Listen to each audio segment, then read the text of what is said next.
പുതിയ വീഡിയോയിലേക്ക് എല്ലാ കൂട്ടുകാർക്കും സ്വാഗതം. ഇനി ഞാൻ നിങ്ങളുമായി പങ്കുവെക്കുന്ന അപ്ഡേറ്റ് സമ്മർ സ്ലാം 2026 ശേഷം പുറത്തേക്ക് വരുന്ന ചില വാർത്തകളെ സംബന്ധിച്ചാണ്. അതിൽ ഒന്നാമത്തേത് റോമൻ റെയിൻസ് എന്താണ് മത്സരത്തിനിടയിൽ സെത്ത് റോളിൻസിനോട് സംസാരിച്ചത് എന്നുള്ളതിനെ സംബന്ധിച്ചാണ്. നമുക്കറിയാം സമ്മർ സ്ലാം 2026 രണ്ടാമത്തെ ദിവസത്തിലെ മെയിൻ ഈവൻറ്റിൽ നിലവിലെ വേൾഡ് ഹെവി വെയ്റ്റ് ചാമ്പ്യനായ റോമൻ റെയിൻസ് അദ്ദേഹത്തിൻ്റെ ഏറ്റവും വലിയ ശത്രുവായ സെത്ത് റോളിൻസിനെതിരെയായിരുന്നു ടൈറ്റിൽ ഡിഫെൻഡ് ചെയ്തിട്ടുണ്ടായിരുന്നത്. സക്സസ്ഫുൾ ആയിട്ട് റോമൻ റെയിൻസിന് ടൈറ്റിൽ റിട്ടേൺ ചെയ്യാൻ സാധിച്ചു എന്നുള്ളത് മാത്രമല്ല, നല്ല പ്രകടനം നടന്നു എന്നുള്ളത് മാത്രമല്ല, മേജർ പ്രീമിയം ലൈവ് ഇവൻറ്റുകളിൽ 1-on-1 സ്റ്റൈൽ മത്സരങ്ങളിൽ സെത്ത് റോളിൻസിനെ ഇതുവരെ റോമൻ റെയിൻസ് പരാജയപ്പെടുത്തിയിട്ടില്ല എന്നുള്ള ചീത്തപ്പേരിൽ നിന്ന് റോമൻ റെയിൻസിന് രക്ഷ നേടാൻ സാധിച്ചതായിരുന്നു ഇന്നത്തെ വിജയം. റോമൻ റെയിൻസിൻ്റെ കരിയറിലെ ഒരു കറുത്ത അധ്യായമായി നിന്നിരുന്ന ആ ഒരു പേജ് കീറിക്കളഞ്ഞുകൊണ്ട് റോമൻ റെയിൻസ് ആ ഒരു വിജയം സെത്ത് റോളിൻസിനെതിരെ സ്വന്തമാക്കുന്നു. അപ്പോൾ ഈ മത്സരത്തിനിടയിൽ റോമൻ റെയിൻസും സെത്ത് റോളിൻസും തമ്മിൽ ഒരു വേർഡ്സ് എക്സ്ചേഞ്ച് ചെയ്യുന്നതായി നമുക്ക് കാണാൻ സാധിച്ചു. അതായത് പരസ്പരം അങ്ങോട്ടും ഇങ്ങോട്ടും സംസാരിക്കുന്നതായി കാണാൻ സാധിച്ചു. ഇതിൽ കൂടുതലും റോമൻ റെയിൻസ് സെത്ത് റോളിൻസിനോട് എന്തോ കാര്യപ്പെട്ട് പറയുന്നതായിട്ടാണ് നമുക്ക് കാണാൻ സാധിച്ചത്. അപ്പോൾ അത് എന്ത് എന്നുള്ളത് മത്സരശേഷം നടന്ന പോസ്റ്റ് ഷോയിൽ ഇൻ്റർവ്യൂവർ റോമൻ റെയിൻസിനോട് ചോദിക്കുകയുണ്ടായി. ആ പറഞ്ഞത് റോമൻ റെയിൻസ് വെളിപ്പെടുത്തുന്നത് ഇങ്ങനെയാണ്: നമ്മൾ രണ്ടുപേരും മാത്രമേ ഉള്ളൂ. തുടക്കം മുതൽ ഇപ്പോൾ വരെ നമ്മൾ രണ്ടുപേരും മാത്രമാണ് ഈ ഒരു കമ്പനിയെ മുന്നിൽ നിന്ന് നയിക്കുന്നത്. കുറേ പേരൊക്കെ പോയി, കുറേ പേരൊക്കെ പേടിച്ച് നിൽക്കുകയാണ്. പക്ഷേ അവരെ പോലെയല്ല, നമ്മൾ ഇപ്പോഴും ഈ കമ്പനിയിൽ തുടരുന്നു. നമ്മൾ തന്നെ ഇത് മുന്നോട്ടേക്ക് കൊണ്ടുപോകണം എന്നുള്ളത് സെത്തിനോട് റോമൻ റെയിൻസ് പറഞ്ഞു. അതായിരുന്നു ആ ഒരു വാക്കുകൾ എന്നാണ് റോമൻ റെയിൻസ് വെളിപ്പെടുത്തിയത്. അപ്പോൾ സെത്തിനെ മാക്സിമം ബൂസ്റ്റ് ചെയ്തുകൊണ്ട് മത്സരത്തിൻ്റെ ഒരു ആവേശം വർദ്ധിപ്പിക്കാൻ വേണ്ടിയാണ് റോമൻ റെയിൻസ് ഇങ്ങനെ പറഞ്ഞത് എന്നുള്ളത് ഉറപ്പാണ്. റോമൻ റെയിൻസ് പറഞ്ഞത് സത്യവുമാണ്. കാരണം റോമൻ റെയിൻസ്, സെത്ത് റോളിൻസ് ഇവരുടെ ജനറേഷനിലുള്ള കുറേയധികം താരങ്ങൾ ഇവരെ വിട്ട് മറ്റ് കമ്പനികളിലേക്ക് ചേക്കേറി കഴിഞ്ഞു. ആംബ്രോസ് തന്നെ ഒരു ഉദാഹരണത്തിന് എടുക്കാം. അപ്പോൾ നമ്മളാണ് ഇനി കമ്പനിയെ ഈ ഒരു ലെവലിലേക്ക് എത്തിച്ചത്. നമ്മൾ തന്നെ ഇനിയും കുറച്ച് കാലം കൂടി ഇത് മുന്നോട്ടേക്ക് കൊണ്ടുപോകണം എന്നുള്ളത് പറഞ്ഞ് മാക്സിമം ഒരു മത്സരത്തിൻ്റെ ആവേശം വർദ്ധിപ്പിക്കാനാണ് റോമൻ റെയിൻസ് ശ്രമിച്ചത് എന്നുള്ളത് റോമൻ റെയിൻസ് ഇൻ്റർവ്യൂവിൽ വെച്ച് വെളിപ്പെടുത്തുകയുണ്ടായി. രണ്ടാമത്തെ അപ്ഡേറ്റ് WWE അടുത്ത പ്രീമിയം ലൈവ് ഇവൻ്റ് എന്ന് പറയുന്നത് ഒക്ടോബർ മാസത്തിൽ നടക്കാൻ പോകുന്ന money in the bank premium live event ആണ്. ഒക്ടോബർ മാസത്തിൽ ചരിത്രത്തിൽ ആദ്യമായിട്ടാണ് money in the bank premium live event നടക്കുന്നത്. സമ്മർ സ്ലാമിന് ശേഷം ചരിത്രത്തിൽ ആദ്യമായിട്ടാണ് money in the bank premium live event നടക്കുന്നത്. സമ്മർ സ്ലാമിന് മുൻപാണ് സാധാരണ നടക്കാറുള്ളത്. പക്ഷേ 2026 ഈ ഒരു വർഷത്തിൽ വലിയ മാറ്റങ്ങളാണ് money in the bank premium live ഇവൻറ്റിന് കൊണ്ടുവന്നത്. കാരണം മൂന്നാമത്തെ ഒരു ഡേറ്റിലേക്കാണ് ഇപ്പോൾ money in the bank premium live event എത്തിയിട്ടുള്ളത്. അതുകൊണ്ട് തന്നെ ഒരു ഫിക്സ്ഡ് ആയിട്ടുള്ളൊരു പ്ലാൻ മണി ഇൻ ദ ബാങ്കിന് ഉണ്ടോ എന്ന് ചോദിച്ചാൽ അതിന് കൃത്യമായിട്ടൊരു ഉത്തരമില്ല.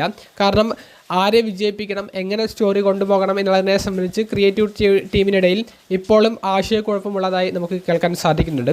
പക്ഷേ നമ്മൾ പറഞ്ഞു വരുന്ന ഒരു ചെറിയൊരു അപ്ഡേറ്റ് എന്താണെന്ന് വെച്ചാൽ, men's money in the bank വിജയിക്കാൻ ഇപ്രാവശ്യം വലിയ സാധ്യത ഉള്ളത് ആർക്കാണ് എന്ന് ചോദിച്ചാൽ നിലവിലൊരു റൂമർ വരുന്നത് മുൻ യുണൈറ്റഡ് സ്റ്റേറ്റ്സ് ചാമ്പ്യനായ ട്രിക് വില്യംസിൻ്റെ പേരാണ് കേൾക്കുന്നത്. അതായത് ഇനീഷ്യൽ പ്ലാനാണ്, തുടക്കത്തിലെ പ്ലാനാണ്. ചിലപ്പോൾ വരും വീക്കിലെ എപ്പിസോഡുകളിൽ ഈ ഒരു പ്ലാനിൽ വ്യത്യാസം വരാനും സാധ്യതയുണ്ട്. ഈ യുണൈറ്റഡ് സ്റ്റേറ്റ്സ് ചാമ്പ്യനായിട്ട് ട്രിക് വില്യംസ് ബെറൺ കോർബിനെതിരെയായിരുന്നു സമ്മർ സ്ലാം 2026 രണ്ടാമത്തെ ദിവസത്തിൽ ടൈറ്റിൽ ഡിഫെൻഡ് ചെയ്തിട്ടുണ്ടായിരുന്നത്. ബെറൺ കോർബിൻ ആ ടൈറ്റിലെടുത്ത് ട്രിക് വില്യംസിനെ അടിക്കുന്നതും ലിൽയാച്ചിയെ ആ ടേബിളിലേക്ക് തള്ളിയിടുന്നതും അതെല്ലാം മുതലെടുത്തുകൊണ്ടാണ് ട്രിക് വില്യംസിനെ പരാജയപ്പെടുത്തിക്കൊണ്ട് പുതിയ യുണൈറ്റഡ് സ്റ്റേറ്റ്സ് ചാമ്പ്യൻ ആകുന്നതിലേക്ക് നയിച്ചത്. അപ്പോൾ ട്രിക് വില്യംസിന് ഇനിയൊരു റീമാച്ച് കിട്ടുമെന്നുള്ളത് ഉറപ്പാണ്. പക്ഷേ ആ ഒരു ചാമ്പ്യൻഷിപ്പ് വീണ്ടെടുക്കാൻ സാധിക്കുമോ എന്നുള്ളത് ഒരു ചോദ്യചിഹ്നമാണ്. അപ്പോൾ നിലവിൽ പുറത്തേക്ക് വരുന്ന ഒരു റൂമറും ഈ ട്രിക് വില്യംസ് ഈ ചാമ്പ്യൻഷിപ്പ് തോറ്റതുമെല്ലാം കൂട്ടിച്ചേർത്ത് നോക്കുമ്പോൾ Trick Williams mister money in the bank ആകാൻ സാധ്യതയുണ്ട്.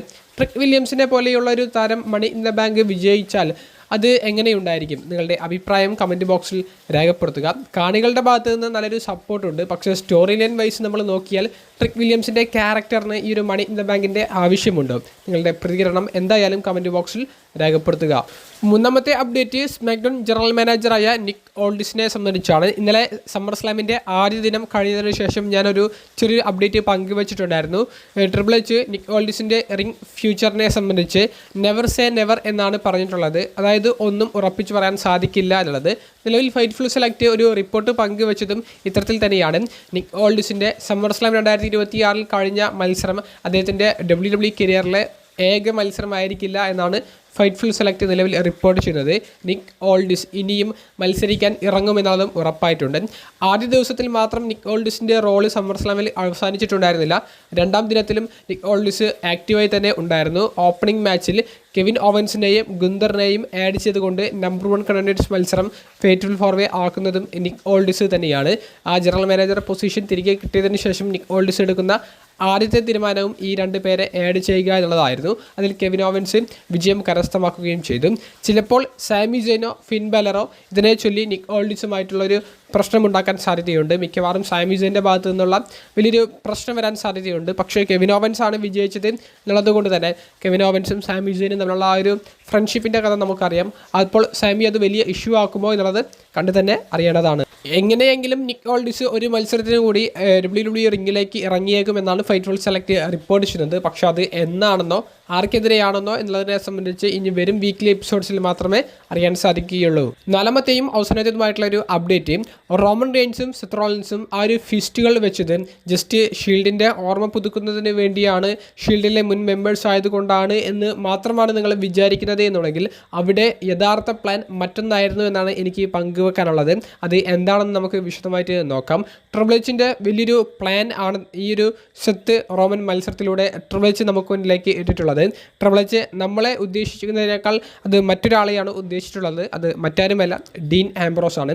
ഡീൻ ആംബ്രോസിൻ്റെ കാര്യമാണ് പറഞ്ഞു വരുന്നത്. ഇപ്പോൾ ഷീൽഡിൻ്റെ ഒരു ഓർമ്മ പുതുക്കൽ മാത്രമാണെങ്കിൽ ഇവർക്ക് ആ പവർ ബോംബ് മൂവ്സും ഈ ഷീൽഡിൻ്റെ കൈകൾ വെക്കുന്ന രംഗങ്ങളും കാണിച്ചുകൊണ്ട് ഇവർക്ക് ഷീൽഡിൻ്റെ ജസ്റ്റ് മൊമെൻറ്റ്സ് പറഞ്ഞു പോകാമായിരുന്നു. പക്ഷേ ഡീൻ ആംബ്രോസിൻ്റെ മൂവ്സ് സെത്ത് റോളിൻസും റോമൻ റെയിൻസും മാറി മാറി ചെയ്യുന്നത് അത് ഡീൻ ആംബ്രോസിന് കമ്പനിയിലേക്ക് തിരികെ വരാനുള്ള ഒരു വാതിൽ തുറന്നിടാൻ വേണ്ടി ട്രിപ്പിൾ എച്ച് മനഃപൂർവ്വം ചെയ്തിട്ടുള്ളതാണെന്നാണ് എൻ്റെ ഒരു അഭിപ്രായം. കാരണം ഡീൻ ആംബ്രോസ് അഥവാ ജോൺ മോക്സ്ലി നിലവിൽ AEWയിലാണ് വർക്ക് ചെയ്യുന്നത്. 2027 വരെ നിലവിലെ കോൺട്രാക്റ്റ് AEWനുമായിട്ട് ജോൺ മോക്സ്ലിക്കുണ്ട്. അപ്പോൾ ആ സമയത്ത് എന്തെങ്കിലുമൊക്കെ ഒരു പ്രശ്നത്താൽ കോൺട്രാക്റ്റ് പുതുക്കാതെ ഡീൻ ആംബ്രോസ് അദ്ദേഹം എന്തെങ്കിലുമൊക്കെ മറ്റൊരു ചിന്തയിലേക്ക് വന്നാൽ WWEയിലേക്ക് തൻ്റെ സ്വന്തം വീട്ടിലേക്ക് തിരികെ വരാനുള്ള ഒരു ഓപ്പർച്യൂണിറ്റിയാണ് അവിടെ ട്രിപ്പിൾ എച്ച് തുറന്നിട്ടുള്ളത് എന്നാണ് എനിക്ക് ഇത് കണ്ടപ്പോൾ തോന്നിയത്. അപ്പോൾ ഇൻഡയറക്റ്റായിട്ട് ഈ ഒരു മെസ്സേജ് ചെല്ലാൻ ട്രിപ്പിൾ എച്ച് ഉദ്ദേശിക്കുന്നത് ഡീൻ ആംബ്രോസിൻ്റെ അടുത്തേക്കാണ്. WWE എന്ന് പറയുന്ന കമ്പനി ഡീൻ ആംബ്രോസിനെ മറന്നിട്ടില്ല. നീ ഇപ്പോഴും ഞങ്ങളുടെ അവിഭാജിക ഘടകമാണ്. നീ തിരികെ വന്നാൽ നിനക്ക് ടോപ്പ് പ്രയോറിറ്റി തന്നെ ഉണ്ടായിരിക്കും. നീ ഇല്ലാതെ തന്നെ നിന്നെ ഞങ്ങൾ പരിഗണിക്കുന്നത് ഈ തരത്തിലാണ് എന്നുള്ളതൊക്കെ കാണിക്കാൻ വേണ്ടിയിട്ടാണ് ട്രിപ്പിൾ എച്ച് സമ്മർ സ്ലാമിൻ്റെ ആ ക്ലോസിംഗ് ഷോട്ടിൽ ഇവർ കൈവെക്കുന്ന മൊമെൻ്റ് കാണിച്ചിട്ടുള്ളത്. അല്ലെങ്കിൽ ഡീൻ ആംബ്രോസിൻ്റെ മൂവ്സ് ചെയ്യാൻ വേണ്ടി റോമനോടും സെത്തിനോടും ആവശ്യപ്പെട്ടിട്ടുള്ളത്. അപ്പോൾ ഡീൻ ആംബ്രോസ് കമ്പനി വിടാനുള്ള ഒരു തീരുമാനം എന്താണെന്ന് നമുക്കറിയാം. അദ്ദേഹത്തിന് കൃത്യമായിട്ടുള്ള പ്ലാനുകൾ, അതായത് ക്രിയേറ്റീവ് തലത്തിൽ നല്ല സ്റ്റോറി ലൈനുകൾ കിട്ടാത്തത് കൊണ്ടാണ് അദ്ദേഹം കമ്പനി വിട്ടത്. അദ്ദേഹത്തെ കോമാളിയാക്കുന്ന പോലെ അദ്ദേഹത്തിന് ഫീൽ ചെയ്തു. അദ്ദേഹത്തിന് മാത്രമല്ല അനദർക്കും അത് ഫീൽ ചെയ്തു. അതുകൊണ്ടാണ് അദ്ദേഹം AEWയിലേക്ക് കളം മാറ്റി ചവിട്ടിയത്. ഇനി അങ്ങനെയൊന്നും ഉണ്ടാകില്ല. നിനക്ക് ടോപ്പ് പ്രയോറിറ്റി റോമൻ റെയിൻസിനും സെത്തിനും കിട്ടുന്ന അതേ പ്രയോറിറ്റി ഉണ്ടായിരിക്കും. നീ തിരികെ വരണം, അല്ലെങ്കിൽ നീ തിരികെ വരാൻ ഉദ്ദേശിക്കുന്നെങ്കിൽ, ചിന്തിക്കുന്നെങ്കിൽ അതിനെ തിരികെ കൊണ്ടുവരാൻ ഞങ്ങൾ ഒരുക്കമാണ് എന്നുള്ളത് കാണിക്കാൻ വേണ്ടിയിട്ടാണ് ട്രിപ്പിൾ എച്ച് ഈ ഒരു കാര്യം, ഈ ഒരു മൊമെൻറ്റ് ഈ സമ്മർ സ്ലാം 2026 ചെയ്തിട്ടുള്ളത് എന്നാണ് എൻ്റെ ഒരു അഭിപ്രായം. എനിക്ക് കണ്ടപ്പോൾ അങ്ങനെയാണ് തോന്നിയത്. അപ്പോൾ ഈ മെസ്സേജ് ഡീൻ ആംബ്രോസിന് വേണ്ടിയിട്ടുള്ളതാണ്. ഡീൻ ആംബ്രോസ് തിരികെ വരികയാണെങ്കിൽ അത് അടുത്ത വർഷം ട്രിപ്പിൾ എച്ചിന് ചെയ്യാൻ സാധിക്കും. 2027 അദ്ദേഹത്തിൻ്റെ കോൺട്രാക്റ്റ് അവസാനിക്കും. അപ്പോൾ ഇനി ഡീൻ ആംബ്രോസിൻ്റെ തിരിച്ചുവരവാണ് WWE ഇനി അൺഎക്സ്പെക്റ്റഡ് ആയിട്ട് നടക്കുന്ന ഏറ്റവും വലിയ റിട്ടേണുകളിൽ ഒന്ന്. അപ്പോൾ അതിനുള്ള വഴികൾ ട്രിപ്പിൾ എച്ച് ഇപ്പോൾ ഇട്ട് കഴിഞ്ഞു. ഇതിനുള്ള ഉത്തരം പെട്ടെന്ന് കിട്ടില്ല, പക്ഷേ കാത്തിരുന്ന് ട്രിപ്പിൾ എച്ച് അതിന് വേണ്ടിയിട്ടുള്ള ഒരു നിമിഷങ്ങൾ എണ്ണുമെന്നാണ് എനിക്ക് തോന്നുന്നത്. നിങ്ങൾക്ക് എന്താണ് ഈ ഒരു കൈകൾ വെക്കുന്നത് കൊണ്ടും ഡീൻ ആംബ്രോസിൻ്റെ മൂവ്സ് ചെയ്യുന്നത് കൊണ്ടും തോന്നിയിട്ടുള്ളത്? ജസ്റ്റ് ഷീൽഡിൻ്റെ ഓർമ്മ പുതുക്കൽ മാത്രമല്ല എന്നാണ് എൻ്റെ അഭിപ്രായം. നിങ്ങളുടെ പ്രതികരണം കമൻറ്റ് ബോക്സിൽ രേഖപ്പെടുത്തുക. അപ്പോൾ അടുത്തൊരു വീഡിയോയുമായി കാണുന്നത് വരെ ബൈ.